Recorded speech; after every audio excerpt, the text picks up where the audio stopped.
India Canada तनाव एक अलग ही लेवल पर आगे बढ़ चुका है। अब इसमें अमेरिका ने भी कूदी मार दी है। जी हाँ दोस्तों, अमेरिका के NSA national security adviser Jack Sullivan ने सबके सामने खड़े होकर ये कह दिया है कि हरदीप सिंह निज्जर हत्याकांड में भारत की हर हाल में जांच होनी चाहिए और अमेरिका इस पूरे इंडिया कनाडा प्रकरण पर नजरें बनाए हुए है और कनाडा के साथ कोई भी खाई नहीं बनी है अमेरिका और कनाडा के बीच में। हम कनाडा के साथ हैं और उसके हितों की रक्षा करने के लिए प्रतिबद्ध है। साथ ही भारत से भी हम आग्रह करेंगे कि वो कनाडा का साथ दे। जी हाँ दोस्तों, जैक सुलिवन ने ये कह दिया है। ये बयान उस वक्त आया है दोस्तों जब भारत ने सालों साल लगातार डोजियर पे डोजियर भेजे। डोजियर एक ऐसा डॉक्यूमेंट होता है जो दो देश आपस में अदला बदली करते हैं, जिसमें वो सारे काम, वो सारे गलत लोगों के नाम तक होते हैं जो वो एक दूसरे से चाहते हैं कि इस सिचुएशन को, इस प्रॉब्लम को सॉल्व किया जाए। डोजियर में भारत ने कई बार नाम लिख करके दिए उन खालिस्तानी आतंकियों के जिन्होंने भारत में क्राइम किया है और भारत से भागकर उन्होंने कनाडा में शरण ले ली है।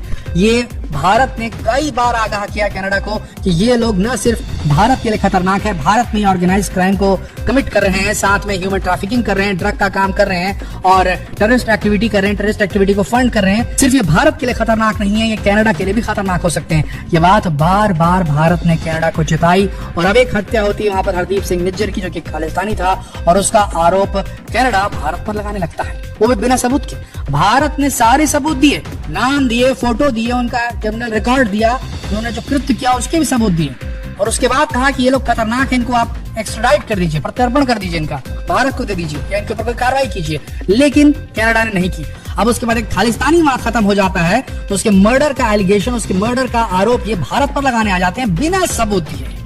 तो दोस्तों, दो बातें हो सकती है, या तो जस्टिन ट्रूडो के पास सबूत है ही नहीं, वो अपनी राजनीति चमकाने के लिए ये बात कह रहे हैं, या तो फिर दूसरी बात ये हो गई कि उनके पास में कुछ ऐसे सबूत हैं जो वो शेयर नहीं कर सकते, जैसे कि उन्होंने किसी प्रकार से भारत के डिप्लोमेट्स की जासूसी की और उनकी बातों से कुछ पकड़ा और उससे वो शेयर नहीं करना चाहते, अन्यथा उनका पूरा जासूसी नेक्सस जो है वो पूरी दुनिया के सामने आ जाएगा। और यहाँ पर आपको बता दें, अमेरिका ने जितनी स्ट्रांगनेस के साथ इस बात को कहा है कि भाई कोई स्पेशल ट्रीटमेंट नहीं मिलेगी भारत को, भारत के साथ हमारे संबंध बहुत अच्छे हैं और आगे हम उनके साथ बिजनेस करना चाहते हैं, लेकिन अगर दोषी पाया गया भारत, उसको कुछ स्पेशल ट्रीटमेंट नहीं मिलेगी। इस प्रकार से अमेरिका ने इशारा किया है, वो है तो थोड़ा सा कट्टर, लेकिन यहाँ पर जो सबसे ज्यादा टारगेट पे, निशाने पे, जो स्कैनर के नीचे जो व्यक्ति है वो है जस्टिन ट्रूडो। अगर देश की इतनी जिम्मेदारी वाले पद पर बैठा प्राइम मिनिस्टर झूठ बोल दे तो बहुत बड़ी बात होगी। अगर वो कोई बात पे आरोप लगा रहा है उसे सबूत देना चाहिए। सबूत है नहीं या फिर क्या प्रॉब्लम है, सबूत पेश कीजिए, उसके बाद बात कीजिए, तब भारत सहयोग करेगा। भारत ने निरंतरता से कई दशकों से कनाडा को डॉजियर्स भेजे, बताया कि भाई ये हो रहा है आपके यहाँ पर, आपके यहाँ ऑलमोस्ट प्रॉक्सी टेरर कैंप बना रहे हैं खालिस्तानी और भारत पर अटैक का प्लान कर रहे हैं, अलग अलग आतंकी घटनाओं को छिटपुटी अंजाम देते रहते हैं। कई बार ऐसा हुआ है कि पंजाब के अंदर में जो इंटेलिजेंस ऑफिस है उसकी टावर पर रॉकेट से हमला किया गया, कई सारे ऑफिशियल्स को मार कर लोग यहाँ से भागे हुए हैं, कई सारे कांड यहाँ पर किए गए और ये जाकर के कनाडा में सेफ हेवन बना लेते हैं अपना, यानी कि वहां पर उनको शेल्टर मिल जाती है कनाडा में, और कनाडा में लोगों को वहां रख लिया जाता है और वोट बैंक की तरह इस्तेमाल किया जा रहा है। और अभी भी जस्टिन ट्रूडो ने जो हरकत की है ये बहुत कुछ राजनीति से प्रेरित है। जिस तरीके से शीशा लेकर हुई G20 में उनके साथ में, जिस तरीके से उनकी बात नहीं सुनी गई, उनके साथ में डिप्लोमेटिक रिलेशनशिप उस तरीके से एस्टैब्लिश नहीं किया गया जिस तरीके से मोदी जी की बॉडी लैंग्वेज रही कनाडा के PM के साथ में। उसके बाद उनके प्लेन का फंसना, उनका प्रेसिडेंशियल सूट को नहीं एक्सेप्ट करना होटल में जाते समय, ये सारी चीजें बताती हैं कि कुछ अच्छा नहीं है कनाडा और इंडिया के बीच। और अब यहाँ एक के बाद एक राजनयिक घटनाक्रम हुए, एक दूसरे के देश के राजनयिकों को निकाल दिया गया, उसके बाद में वीजा पे बैन लगा दिया भारत ने, बोले भाई हमारे राजनयिकों को नहीं। उसके बाद में एक और बात हो रही है, वहां पर पोस्टर्स लगाए जाते हैं भारत के राजनयिकों के, ये कहते हैं कि हम बाय रूल चलते हैं, बाय लॉ चलते हैं, हम बाय लॉ चलने वाली कंट्री। तो वहां पर जो भारत के राजनयिक हैं, जो डिप्लोमेट हैं, उनके पोस्टर लगा के लोग रैलियां निकाल रहे हैं, आप उनके खिलाफ कुछ भी नहीं कर रहे हैं। डेफिनेटली आप ही के लोग हैं तभी आप उनके खिलाफ कुछ नहीं कर रहे हैं, ये खालिस्तानी आप ही के हैं और कनाडा अंडरग्राउंड लेवल पे ये खालिस्तान बन चुका है, तभी आप उनके लिए कुछ नहीं कर रहे हैं। अन्यथा हम तो वियना कन्वेंशन के पूरा सम्मान करते हैं। भारतवासी जो रहते हैं भारत में, भारत की सरकार ने हमेशा से फॉरेन जो डिप्लोमेट्स होते हैं उनकी सुरक्षा के पुख्ता इंतजाम किए हैं। यहाँ ऐसा कुछ नहीं होता, लेकिन वहां रैली निकल रही है भारत के डिप्लोमेट्स का फोटो लगा करके कि ये ऐसा है, वो वैसा है, ये सब लिख करके गालियां दी जा रही हैं, अपशब्द कहे जा रहे हैं। तो ये कहां तक सही है? 25 सितंबर को कनाडा के अंदर में एक बहुत बड़ी रैली का आयोजन होना है, क्योंकि भारतीय हाई कॉन्सुलेट के सामने से निकलने वाली है। भारतीय डिप्लोमेट्स को खतरा है, उनकी सिक्योरिटी के लिए क्या कर रहा है कनाडा? वहां पर जो खालिस्तानी है वो सामने आकर टेलीविजन के सामने कह रहे हैं कि हिंदुओं कनाडा छोड़कर चले जाओ, नहीं तो ठीक नहीं होगा। उनकी सिक्योरिटी के लिए क्या कर रहा है? अगर बाय रूल बाय लॉ चलता है कनाडा तो उसे इससे पहले देखना था। अगर बाय लॉ चलता है कनाडा तो उसे सबसे पहले भारत के डॉजियर्स पर ध्यान देना था कि ये लोग क्रिमिनल हैं और वहां पर रहते हैं। अब इन्हीं क्रिमिनल्स के बीच में आपस में गैंग वॉर हुआ और एक व्यक्ति खत्म हो गया, तो उसका आरोप आप राजनीतिक कारणों से भारत पर लगाएंगे तो क्या ये सही है दोस्तों? आप भी खुद बताइए।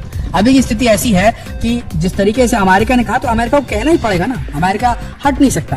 कनाडा फाइव आईज ग्रुप का एक मेंबर है और एक इंपॉर्टेंट एलाई है, पड़ोसी है अमेरिका का, तो उसके फेवर में अमेरिका को कुछ ना कुछ तो कहना ही था। तो बाइडेन ने कुछ नहीं कहा है वहां के एनएसए ने 2 लाइन कह दी, हमारी नजर है, हम चाहते दोनों देशों में शांति हो और बस हम चाहते कि निष्पक्ष जांच हो जाए, जांच होनी चाहिए, बस ये कहा उन्होंने।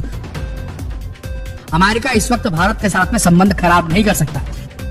सऊदी अरब के साथ में जो उसके संबंध खराब हुए थे उसे वापस टाई करने के लिए कितने पापड़ बेले हैं अमेरिका ने, हम सब जानते हैं।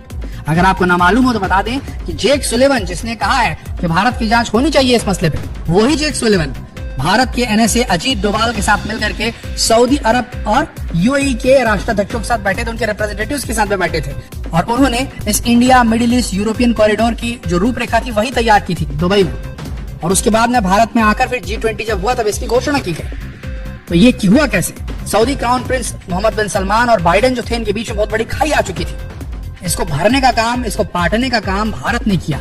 चाइना की तरफ जाने लगा था सऊदी अरब, इन्हें वापस अमेरिका की तरफ लाने में भारत का बहुत बड़ा हाथ है।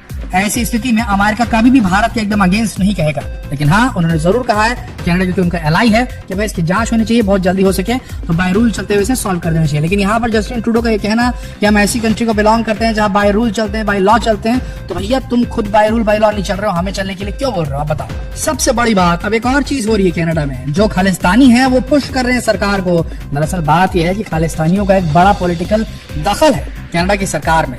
वहां जो जगमीत सिंह हैं वो सपोर्ट में हैं जस्टिन ट्रूडो के और उनके साथ पूरे खालिस्तानी सिंपैथाइजर लोग जुड़े हुए हैं। तो ऐसी स्थिति में आप वहां पुश करेंगे। अब वहां खालिस्तानी ये डिमांड कर रहे हैं कि कनाडा को भारत में जाकर जांच करनी चाहिए बाकायदा कि हरदीप सिंह निज्जर के पीछे कौन था, यानी भारत आकर के जांच कीजिए, इस प्रकार की मांग भी उठने लगी है। दोस्तों जब तक जस्टिन ट्रूडो सबूत नहीं दे सकते तब तक भारत को कोई दिक्कत नहीं है। सबसे बड़ी बात, भारत को दिक्कत छोड़ दीजिए, अगर सबूत देंगे तो बात आगे बढ़ेगी नहीं बढ़ेगी वो अलग बात है। सबसे बड़ी बात यह है अगर सबूत नहीं दे पाए तो अभी टेंशन जस्टिन ट्रूडो के लिए है। जस्टिन ट्रूडो अगर इतना बड़ा एलिगेशन लगा सकते हैं शांति प्रिय देश के साथ में जो ऑलरेडी खुद टेररिस्ट अटैक से पीड़ित रहता है, आपके यहाँ जो लोग रहते हैं कनाडा में वो भारत पर अटैक करते हैं, ऐसी अवस्था में अगर सबूत पेश नहीं किए जस्टिन ट्रूडो ने तो यहाँ पर अगर क्रेडिबिलिटी, विश्वसनीयता किसी की गिरेगी तो वो है कनाडा, कनाडा, कनाडा और कनाडा। और वो कनाडा को नीचे डुबाने वाला जो लीडर कहलाएगा वो जस्टिन ट्रूडो कहलाएगा। और हमें नहीं लगता इसके बाद उनकी पार्टी कभी भी पावर में आ पाएगी कनाडा के अंदर, क्योंकि कनाडा में भी बहुत जबरदस्त रोष देखने को मिल रहा है वहां पर। दोस्तों ये थी खबर। हाँ, आपको क्या लगता है क्या भारत अलाउ करेगा कनाडा को भारत में आकर के जांच करने के लिए? चांस एकदम नील लग रहा है, पर आपका क्या राय है नीचे कमेंट सेक्शन में लिखकर जरूर बताएं। और जितना हो सके इस वीडियो को शेयर करें फेसबुक पर, व्हाट्सएप पर, यूट्यूब पर। जल्द मिलते हैं आपसे अगले वीडियो में, तब तक के लिए आप सबका इस वीडियो के अंत तक बने रहने के लिए दिल से धन्यवाद।